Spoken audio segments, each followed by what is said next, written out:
Some people believe in the paranormal, while others think it's all hocus pocus with completely logical explanations. Some were once non-believers who had something shake their belief system. Something that they could not explain happened to them that changed their mind and their life forever. Here are 5 stories that did just that. Enjoy.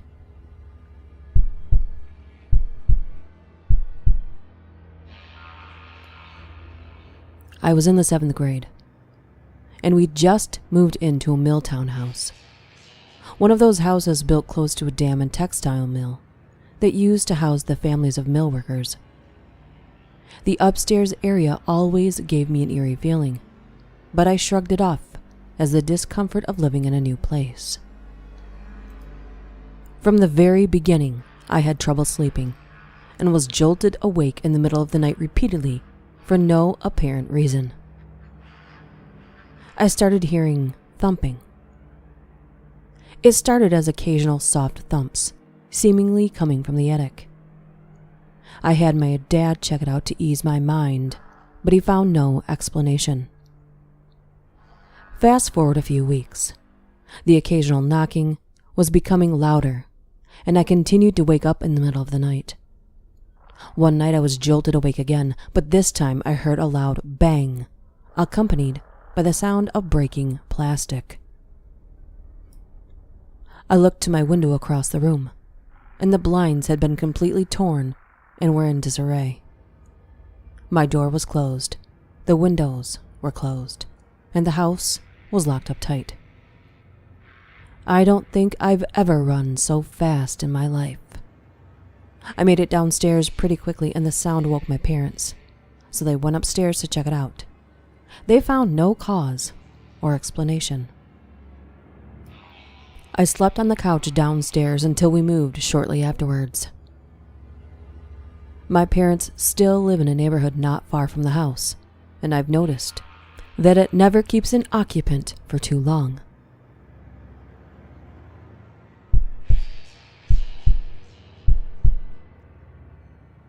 Whenever I was scared as a kid, my dad had always told me that in life, you shouldn't be scared of a ghost. Fear the living instead, because they can actually hurt you. In my late teenage years, I came into some money after my father committed suicide, and I received an inheritance from him. At the time of my dad's passing, he and my mom owned a cabin up in Oregon by Mount Bachelor. The cabin had been up for sale since my mom could no longer afford the payments, and renting it out was not covering the payments. The cabin was set to go on the market for sale in less than a month, and was in the process of finalizing all the paperwork with a realtor and lawyer. So for that month's time, the cabin was not going to be rented out any longer and would be vacant. I saw this as a chance to get away for a while and clear my head in light of all the things that were going on. I quit work, packed up my snowboarding gear, grabbed my dog, and headed for my dad's car that he had willed to me. Now this was our family cabin that my parents rented out throughout the year when we were not using it. I had the keys to the cabin and the code for the alarms. The first 2 days at the cabin were normal, and nothing out of the unusual happened. Spent my days playing with my dog in the snow, snowboarding, and the evenings playing PlayStation or listening to music, drinking and smoking on the balcony. We had already stocked up on food, cigarettes, and liquor, so I was pretty much a shut-in aside from the occasional out to hit the slopes. With my dog as company and DVDs and PlayStation as entertainment, I was quite content and started to feel relaxed after all the drama that had preceded my outing. The cabin itself had 2 stories. Bottom story had the living room, side guest bedroom, along with a small kitchen. The upstairs had another 2 rooms, along with a walkout balcony attached to the master bedroom. Most of my time there was spent either in the living room, kitchen, or master bedroom. I never ventured into the other rooms and always kept the doors leading into them shut. Open doors always creep me out. The 3rd day came around and I was going through my usual routine of playing with my dog, playing games and watching DVDs. That day it was a pretty heavy snowfall, so I didn't feel like trekking down the hill to the main road in my car and decided to stay in. That's when things started to get weird. In our area, there were only 2 other cabins adjacent to ours, maybe a block away from each other. All other cabins aside from these 2 were around a mile from ours. Surrounding us was mostly forest and very tall pine trees. Both these cabins were empty, and from the past couple of days I knew that no one was currently staying there. Around midday, while outside with my dog, I noticed what looked like footprints in the snow around the area surrounding our cabin. It was still snowing, so the footprints looked semi-fresh, like someone had been there in the last 20 to 30 minutes before me. I thought that maybe someone was staying in the cabin near me that I might not have noticed. Maybe they were shut-ins like me.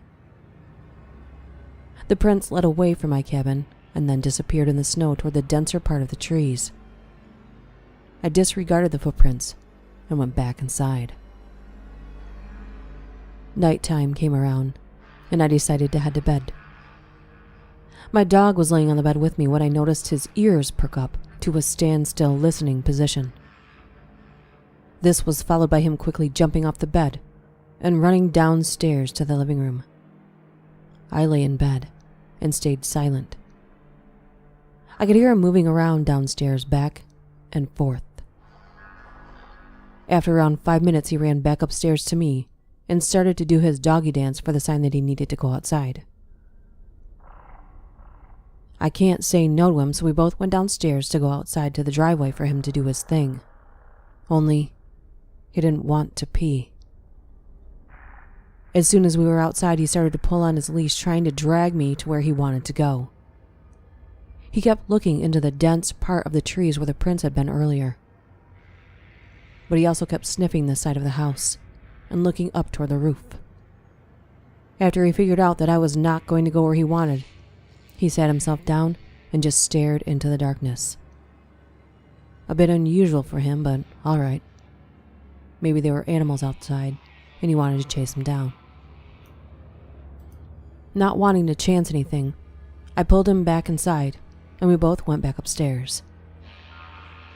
After a half an hour, I was lying in bed when I heard what sounded like hooves walking on my roof.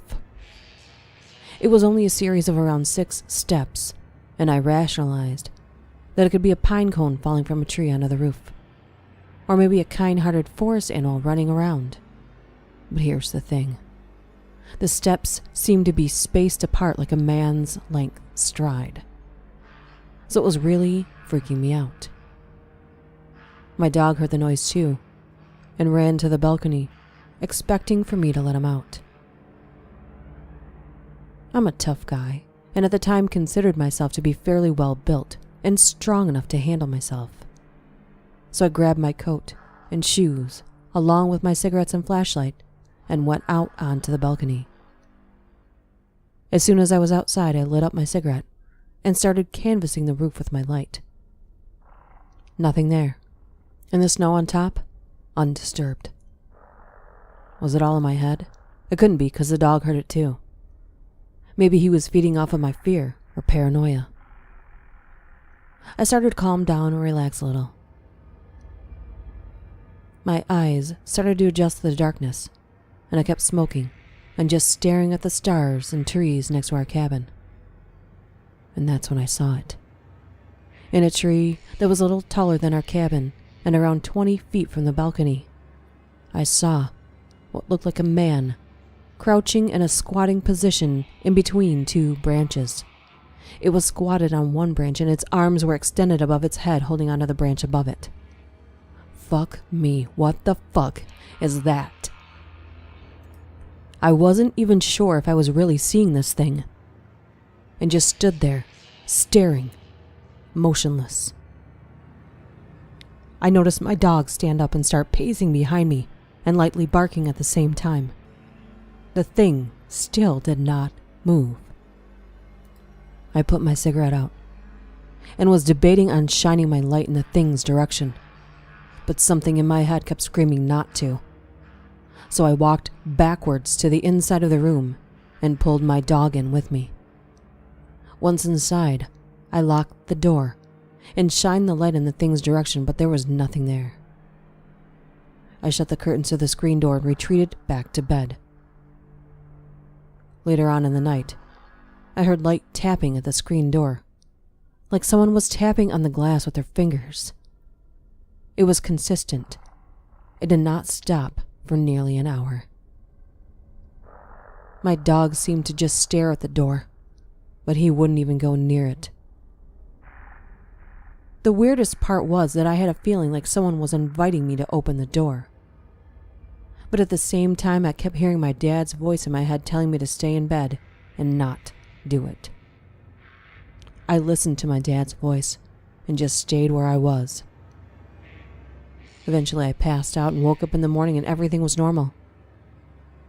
The rest of the week I spent there was non-eventful, and nothing else out of the ordinary happened. It could have all been in my head. A lot of stuff was going on at the time. But my gut tells me it wasn't all in my head.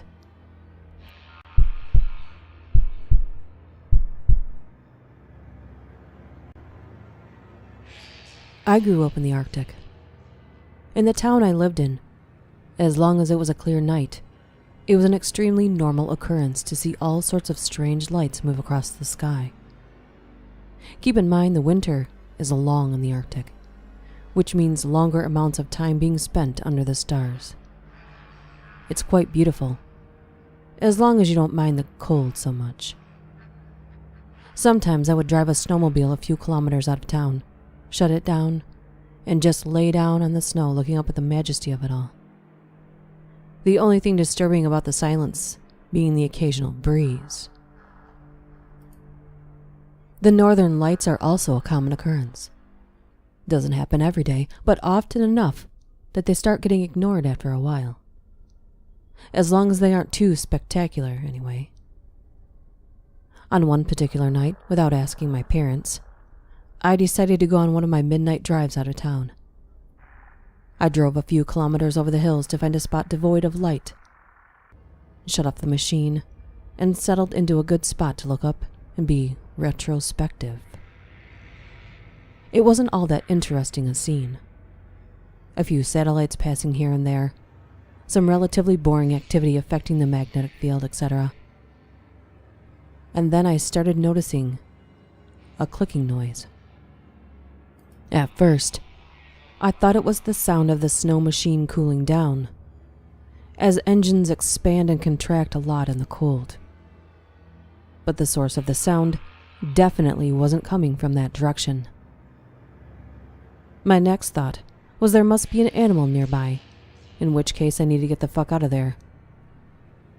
But the clicking was far too regular for an animal to produce it. It was fairly mechanical sounding, and again the source of the sound wasn't coming from anywhere around me. It was coming from above me. So I naturally looked up to determine the origin of the strange noise. I see what I always see. Stars, northern lights, a lazy satellite crossing the sky. All normal stuff. But before I dismiss it altogether and begin heading home, I noticed something strange in the aurora borealis. There were 3 rather strong points of light. I ignored them at first, thinking they were oddly symmetrical stars. But this proved false. They were definitely getting brighter. I kept staring in morbid fascination as they grew stronger and stronger, yet still only remaining single points in the sky. All the while, the clicking noise was getting louder and louder, more pronounced. Almost like someone started with tapping a pen on a desk to clacking billiard balls together inside of my head. Then it stopped. The lights were gone. The clicking was gone. And aside from being a little stiff, cold, and rather petrified, I was fine. I jump back on the snowmobile thinking maybe I'm going crazy. The machine takes a little longer than usual to start up, and I'm beginning to worry. But soon it runs, and I'm heading back to town. As I'm driving back, several plausible scenarios as to what occurred are running through my head. I was thinking it could have been a helicopter from the mine or some strange northern lights. Probably not that big of a deal. I pull up to my house. Lights all out. Strange, it wasn't even that late when I left. Open the outer door as quietly as possible. Remove winter gear. Enter inner door. House is quiet. Really quiet. My parents are teachers and are usually up late marking or watching TV. And all I'm thinking is I have to get to bed without anyone noticing. Proves to be easy as I'm soon under my covers. I go to set my alarm for the next day. All of a sudden, everything makes sense. Engine hard to start, stiff, rather cold. Nobody up when I was gone. What felt like relatively a short period of time. It was almost 11 p.m. when I left. And it was now creeping up on 6 a.m. I stood staring at clicking lights for almost 7 hours. I never ended up sleeping that night, and I don't go on late night snow machine rides anymore.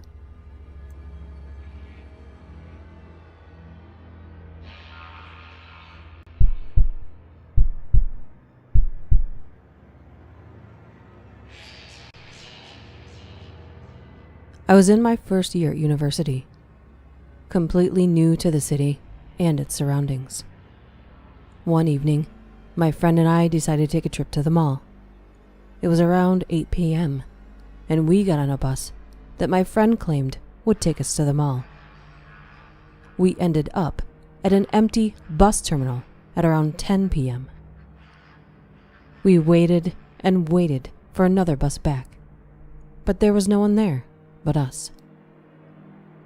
A while later, an old man walked by and told us that since it was so late, another bus wouldn't be coming for an hour or so.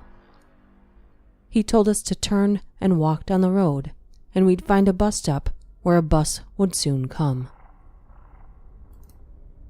We followed his instructions and entered this single-lane road with tall trees on each side.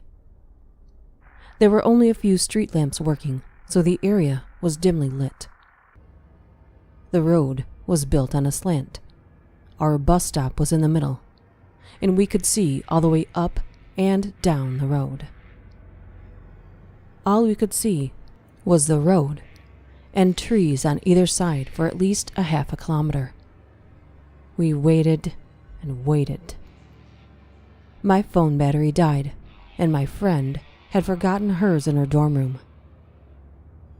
We were starting to think there wouldn't be any bus coming and started to panic. Then, as we were waiting, I turned around to see two kids with backpacks walking down the road. I was relieved to see them, as was my friend. When they were close by, I asked them if they knew about any buses. These kids were around 12 or 13 years old, one boy, one girl. We then proceeded to have the following conversation with them. "Hey, do you know if there are any buses coming?" The boy says, "Let me check." Takes out his phone, walks toward the bus stop sign, but it's empty. Doesn't say a time or the stop number, just the picture of a bus. I knew this from before. So I say, "The timings aren't there, and there's no number to text either. I've looked at it before." The boy, still looking at his phone, "Oh, it's okay. Your bus will be here in 10 minutes, I think." Meanwhile, during this conversation, my friend started talking to the girl. The girl says, "Where are you guys from?" My friend says, "We just started university here. What about you?" The girl says, "Oh, we're in school and we're just heading back home." My friend, not thinking too much about it, says, "Oh, okay." After the boy told me that the bus would be there in 10 minutes, I turned to my friend to tell her this, turned back to the boy to thank him, and he was gone. Just gone. The girl and the boy were nowhere to be seen. I literally had looked away for about a second. We both looked up and down the road, by the trees, by the fence around the trees. The kids were just gone. Needless to say, both of us were scared as hell until our bus arrived. It was the last bus, and it was around 12:17 a.m. when the bus came. I know this because I asked the driver what time it was. I asked my brother about the area later. I didn't tell him what had happened, and he said that there's a graveyard there. And then it hit me. What the hell would two 13-year-olds be doing out in the middle of nowhere in the middle of the night? I didn't believe in paranormal activities, but I can't seem to find an explanation for this one.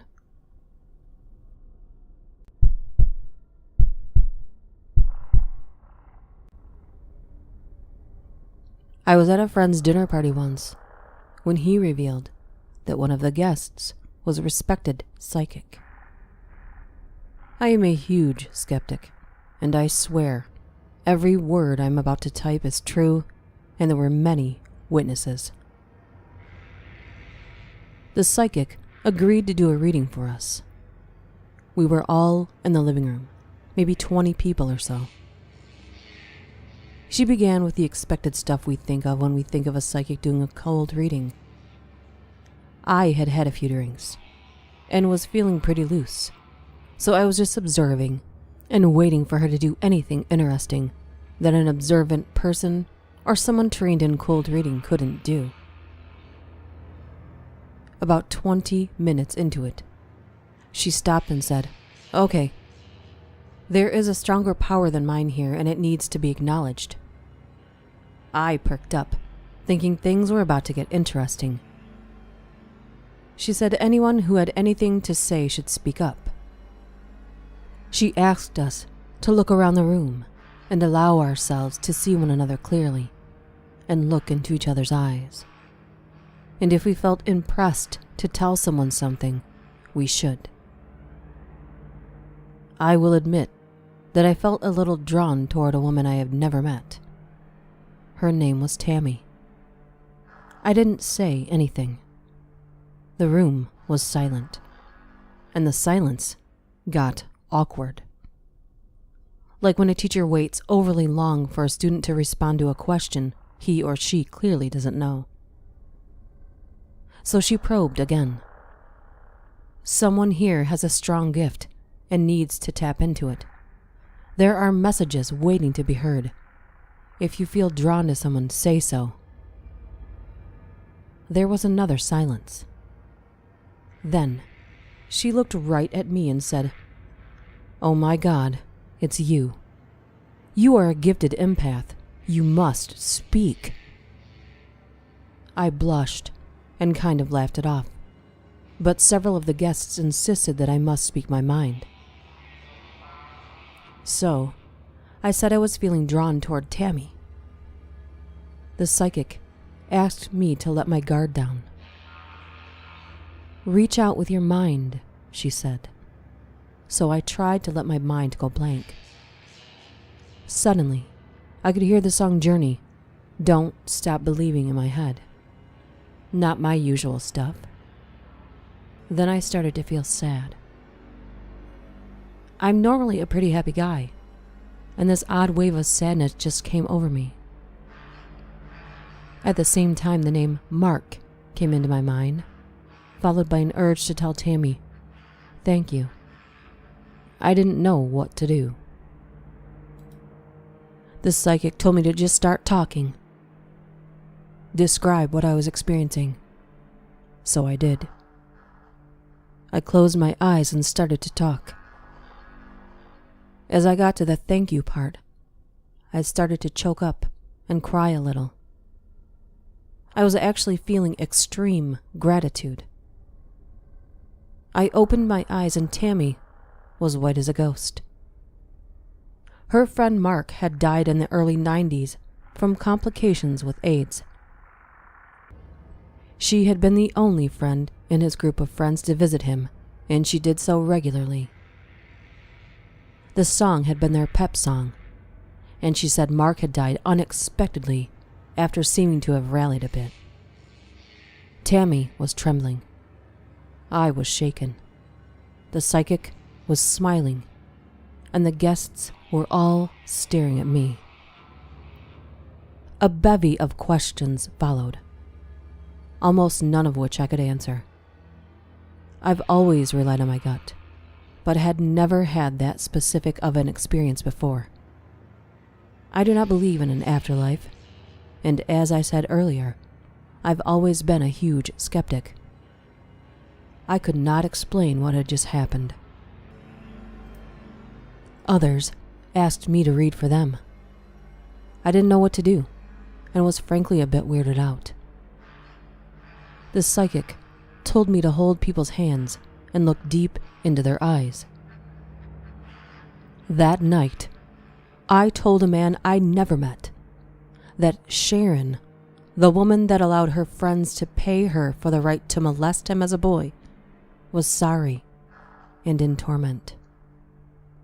This huge, burly man crumpled into a pile and said he had never told anyone about that ever in his life, and that I had even nailed her physical description. I told a young woman I'd never met that the relationship she was in was not working because she was too focused on wanting a child, and that the stress was causing her to not become pregnant and making her act out in anger toward her husband. She left in anger because people had been talking about her behind her back and told me her secrets. I can tell you that that was not the case. All total, there were about 5 instances out of 6 attempts that night that were dead on. The one that did not work was my partner. Nothing I said was right. I was left very, very perplexed by the whole night. Being a student and researcher, I decided to explore it. I worked that summer with the psychic, who I had befriended, on exploring things I do not understand. She determined that I am, indeed, an empath, and that I can feel, read, and interpret emotions from people that allow my intuition to put together stories. She also believes that the world is full of emotional impressions and scars, and that empaths can feel their echoes. Since then, I have determined that I am indeed able to do something unusual. I don't do it as a hobby. I don't make money off of it. And to be honest, I do it as a I've had one too many drinks party trick, because that's about how seriously I take it. However, I do it one-on-one, because I've discovered one too many uncomfortable personal things people don't want everyone in earshot to know. Here's what works best for me to read someone. The expectation is that I will tell them something they need to hear, and that they do not tell me anything about themselves or what they hope to hear. It works best when the person is an absolute stranger. I ask for an item that they usually have on their person, a ring, someone's glasses, etc. It has to be something that they've touched often. I've found the absolute best results come from pillows people sleep on. I spend 5 to 10 minutes holding the object in silence, allowing my mind to wander, and then I will ask for the person's hand. Then I just talk. I let my mind wander. About 90% of the time when I open my eyes, they're staring at me in disbelief, crying, or smiling. I don't understand it. I don't get it. I do like doing it, but it challenges my beliefs to the core.